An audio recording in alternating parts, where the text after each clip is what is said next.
Good morning and welcome to Zen. There you are.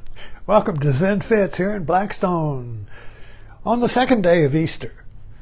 I just thought of this, but you know, the 3 days of Easter, you get the Friday, you got the Saturday, you got the Sunday. You got the Good Friday. I don't know why it's Good Friday, because this was when Jesus was nailed to the cross. Now you got the dark night of the soul. Now you got the middle day, the second day, the mystery day. Is Jesus is in the tomb? You know, is he? And then you got the third day when Jesus rises, a miracle. Wow. So what's going on in that second day? That's the dark night of the soul. That's the mystery.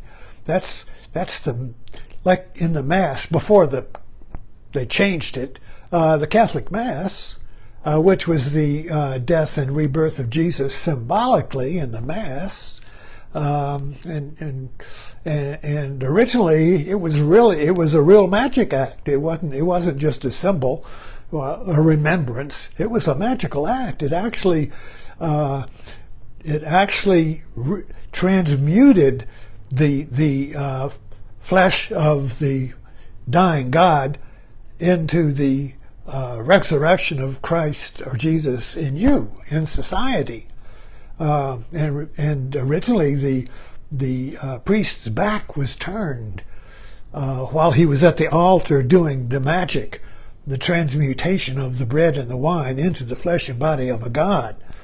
This was a real magical act. But then the council changed it, and it turned the priest around so he was facing the congregation, and Joseph Campbell said it turned it into a cook show. Like Julia Child standing up there mixing up the meal. Anyway, the title of this talk is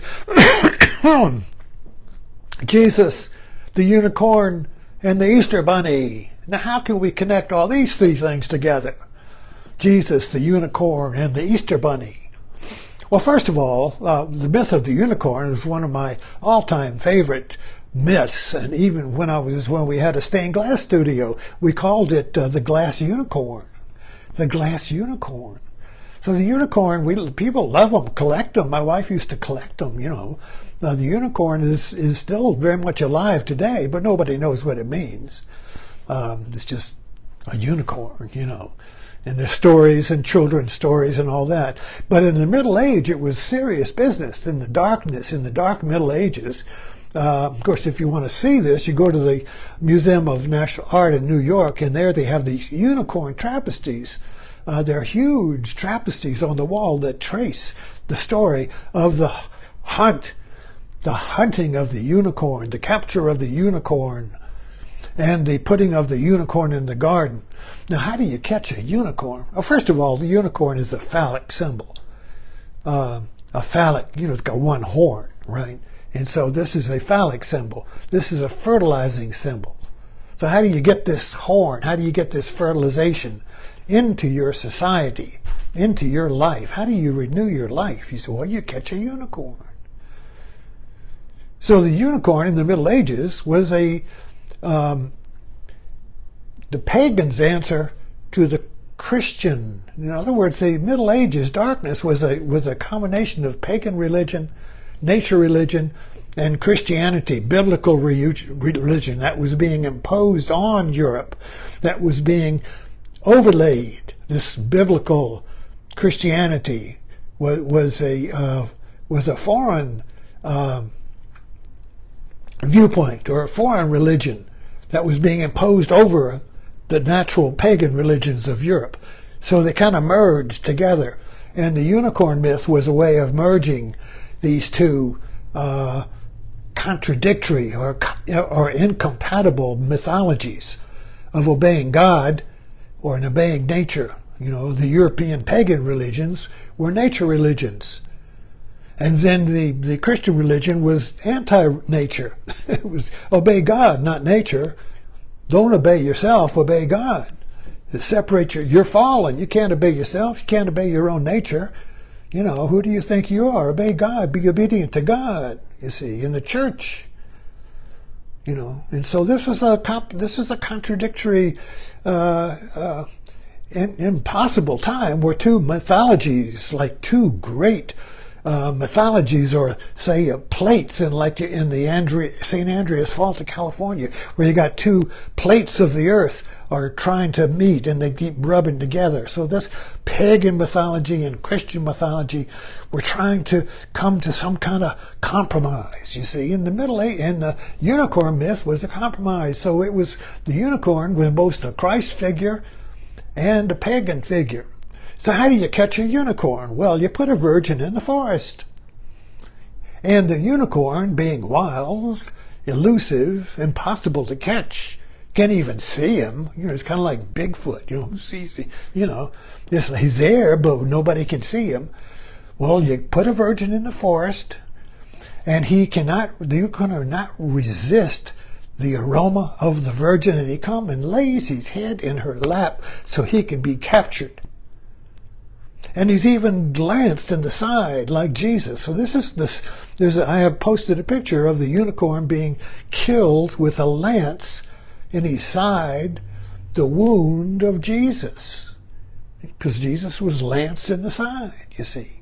This wound, this bleed, the blood of the unicorn and the blood of Jesus, same blood.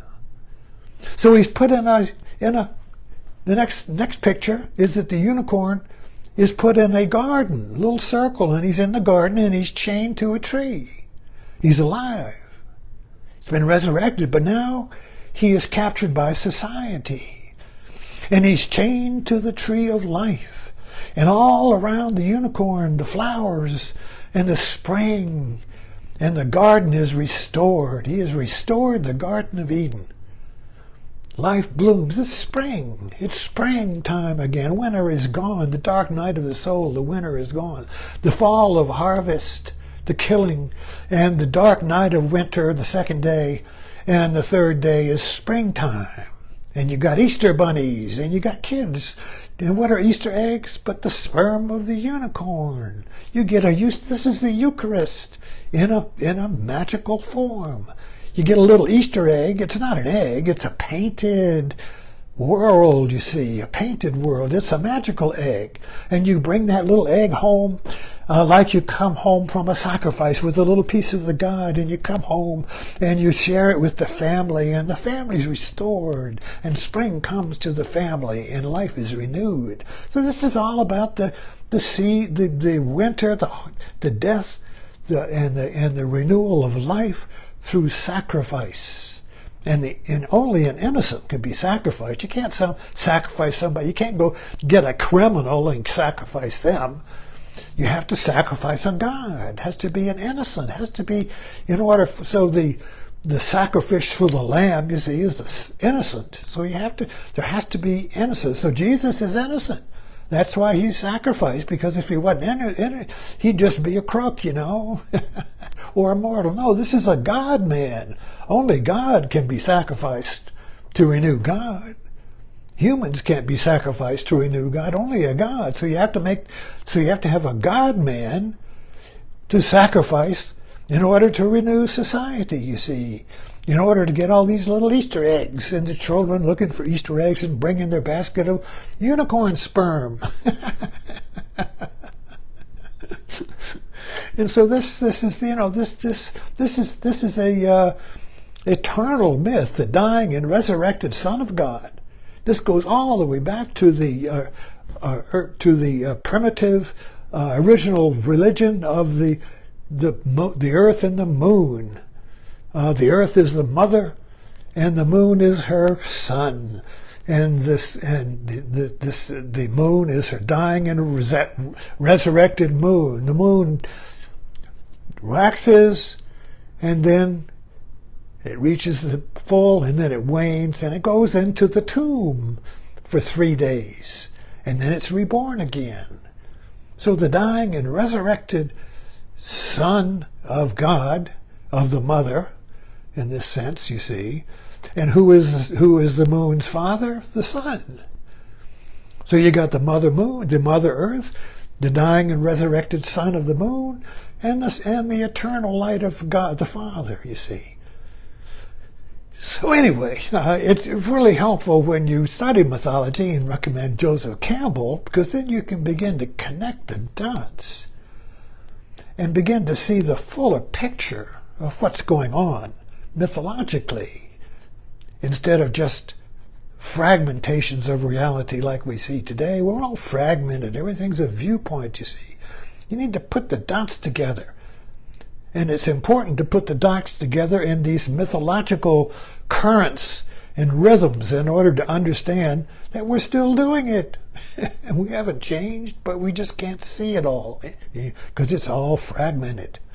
Anyway, Jesus, the unicorn, and the Easter bunny is all one story.